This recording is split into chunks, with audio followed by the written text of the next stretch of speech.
Hello friends, বর্ষা একটি ব্লগে আপনাদের সবাইকে স্বাগত। বন্ধুগণ দেখো, এখন 7:30 বাজে। চারিদিকে এতটা কুয়াশা, কিছু দেখার মতো উপায় নেই। ওই দূরে দেখা যাচ্ছে যে একটা গাড়ি আসছে, এতটা ক্লোজে তবুও দেখা যাচ্ছে না। ও আমরা এখন যাচ্ছি, টিকিট কাটতে যাচ্ছি। চারিদিকে দেখতে পাচ্ছ যে এলাকাটা জাস্ট দেখো, কোনো উপায় নেই যে দূর থেকে কোনো গাড়ি আসলেও বুঝতে পারবো না। এতটা কুয়াশা, 7-8 দিন ধরে পুরো সমানে এত কুয়াশা। সূর্যদেব হয়তো বা নিখোঁজ হয়ে গেছে, তাই আমরা খোঁজ খবর দিচ্ছি, যে সন্ধান চাই বলে খোঁজ খবরে দিয়েছি। দেখা যাক কি হয়। আমি বাড়ি থেকে বেরিয়ে গেছি, আর বোনরাও আসছে এই দিক থেকে। আর ওই যে হয়তো বা দেখা যাচ্ছে 3 জন, এরা হয়তো আমার বোনই হবে। তো হ্যাঁ, এরা আমার বোনেরাই ছিল। তো সবাই মিলে এখন আমরা যাচ্ছি টিকিট কাটতে যাব, ঘুরতে যাবার। তো সকাল সকাল লাইন না দিলে টিকিটটা পাওয়া যাবে না।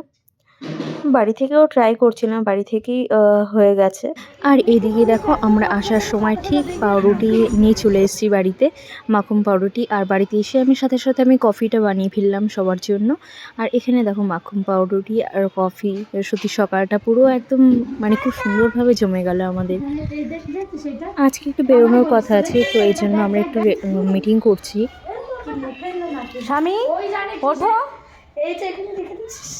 এইটা তো তুমি বেটা পড়ো নি। আসো স্বামী, গেছি।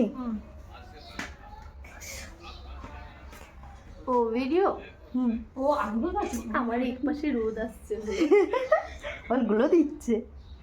ওই যে এই গুগলো আর চুল আছে, কি করবে? চুল সিলেক্ট করব।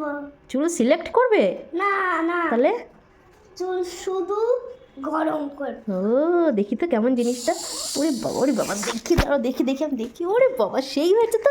ঠিক আছে, আমি দেখতে পাচ্ছি না তো। ওরে বাবা, ওরে বাবা, সেই লাগছে তো।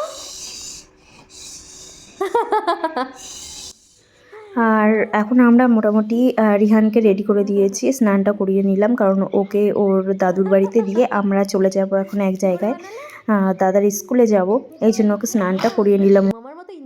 আর দেখো, ওর বাবাকে দেখেছে যে আমরা, আর আমাকেও দেখেছে আমরা হেয়ার ড্রায়ার দিয়ে চুলটা শোকাই, তার জন্য নিজে নিজে এটা বানিয়ে ফেলেছে। দেখো, একটা চামচ আর একটা বোতল দিয়ে মোটামুটি বানিয়েছে।